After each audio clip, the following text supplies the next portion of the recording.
All right, good day to you. How are y'all doing? We're living in strange times, right?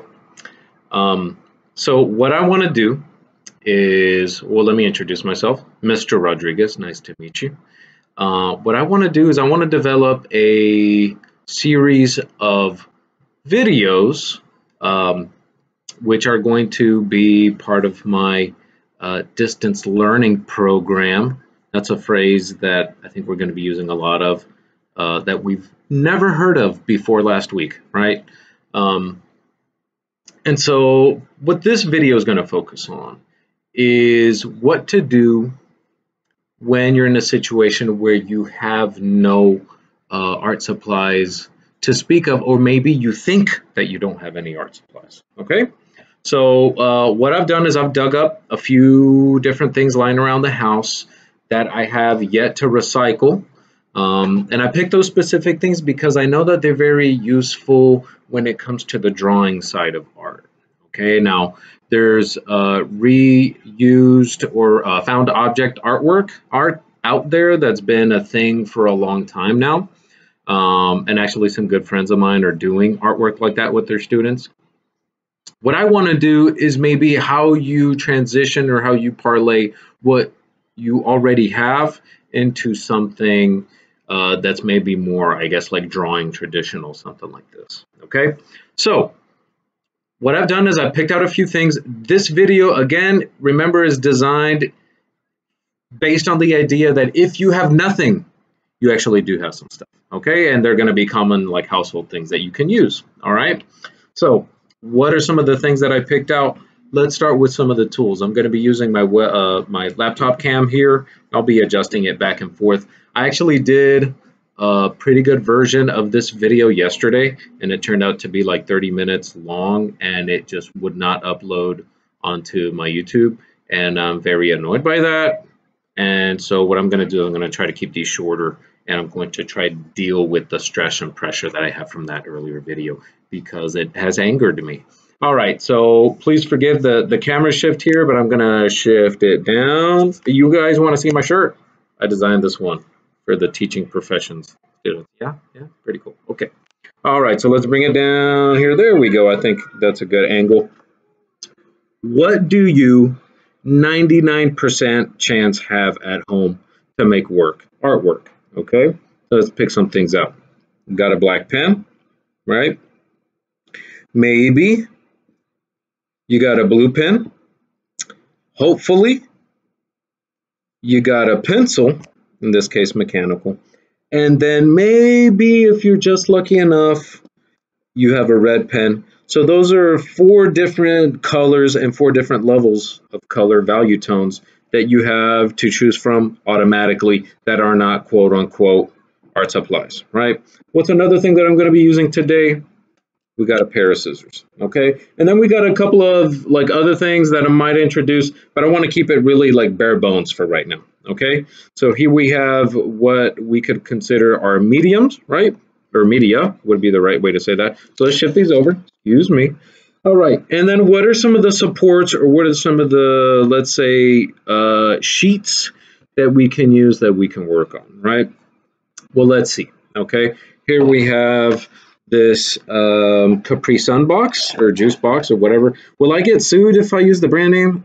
I hope not. Anyway, so here we have this, right? I dug that out of the recycling bin. Let's go ahead and move that over. We have this very fine kid cuisine box that I've already like torn open and opened up, and we can kind of like look at the contents inside. All right, if you're going to be going with like food packaging, make sure it's not gross, right? No stains, no oil, grease, or whatever, unless maybe I guess you want to use some of those grease stains in your work. I don't know, but you know, you also want to be hygienic in these strange times. You want to be washing everything, right? Okay, let's move that over. Couple of other things. We have this Chipotle bag, perhaps. Might work very similar to the box, and I'll introduce the Capri Sun box again later, right? Let's put that over. And then if you're lucky, I don't know how many homes have these nowadays, but I was lucky enough to get this magazine from my neighbor. It's a Men's Health, and she's an older lady. So here we have the nice Mr. Kumail Nanjiani. He's going to be in like one of the new Marvel movies, and so you can see he's very muscular. I think they like make these dudes in a factory now, or something like that. All right, so let's kind of move some of these over. All right, I do have a small sketch that I did yesterday that I'll probably be showing to you guys. But let's look at maybe two of the ones that, two of the surfaces that might be more useful to you. So let me bring this back down. Okay, so first, if you were to take a Capri Sun box or any kind of box like this, what you can do, I'm going to adjust, excuse me. What you can do is rip it open at the seam. As you can see, I separated the adhesive that was here, so that kind of this lip, I tore that off. And then when I open it up, I have a nice smooth brown surface to work on. Okay, why does that matter? Brown can work. I know that we're used to always using white in my class, but brown can work as a surface. It's going to help not only your kind of medium levels and your dark tones, your brighter colors will actually show on a darker paper like this as opposed to like a white, right? So this is a surface that we can use. And then also, I opened up the Kid Cuisine. And so you can imagine the Kid Cuisine being kind of stuck together in the box like this. I opened that up. And so what we have are basically two panels that are here that we can use. So if I wanted to, I can cut the rest of the box off, kind of like these little tabs, and keep this kind of regular rectangle right here. Or if I wanted to, I could keep some of the texture from kind of these edges, cut some of these tabs off if I feel like they're in the way, and then I have this sort of like sort of textured pattern that runs all the way through. So it kind of just depends, all right? Depends on what you're going for or what you want to do, okay? So I'm going to go ahead and move this one over. I want to work on the brown one here, all right? So another thing, we got probably a pair of scissors. I think I introduced this already, right? Okay, so I don't want a lot of this extra stuff going on. It is distracting to me. So what I'm going to do is I'm going to cut this and all these different like lips or tubs or whatever you want to call them. I'm gonna cut those off. Can y'all see? Am I screwing things up already? Okay, let's see. Boom, boom, boom, boom. All right. And it's very easy. And then the last one here.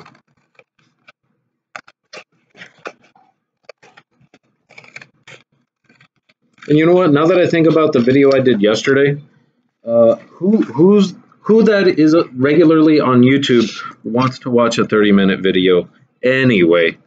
So maybe this is a blessing in disguise, right? Same thing for this other sheet. I'm going to move this over here. And then I got two nice panels. I could maybe use kind of the back and forth, but I think for the purpose of this, I don't really want to. Now it seems like some of these tabs can tear off, but if they tear off, they might sort of tear in a weird way that I don't want. So I'm just going to go ahead and cut it. And I kind of want to leave the crease that's there from the inside of the fold. I kind of want to keep that. It makes sort of a frame. And I like that look. So I'm going to keep that. So throw that away. Goodbye. And then the last one here.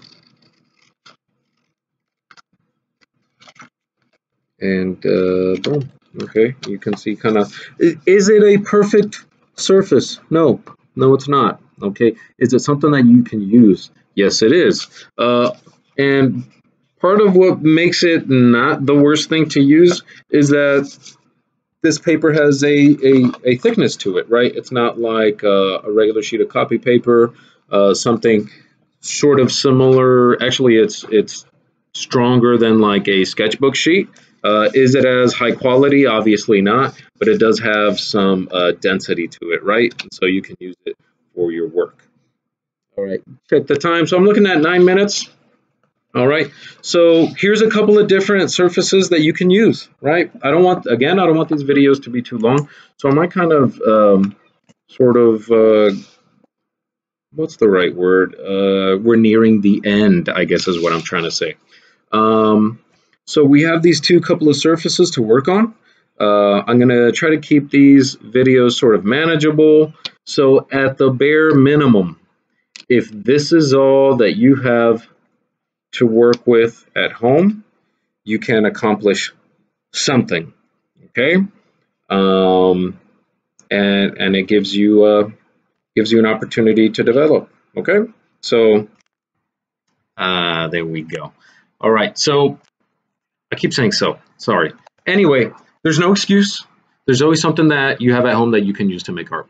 Okay. This is very bare minimum, but even at the bare minimum, there's something that is still going to be useful to you.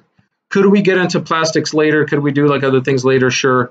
But for the purposes of this video, I think that's where I want to keep it. And I want to get you into the right mindset that there's always an option to you. Okay. All right. Be smart, be safe.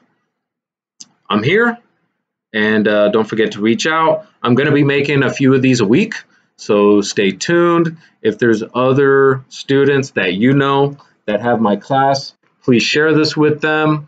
Continue to make artwork, and I'll kind of break more things down in the next video. Okay? All right. Bye-bye.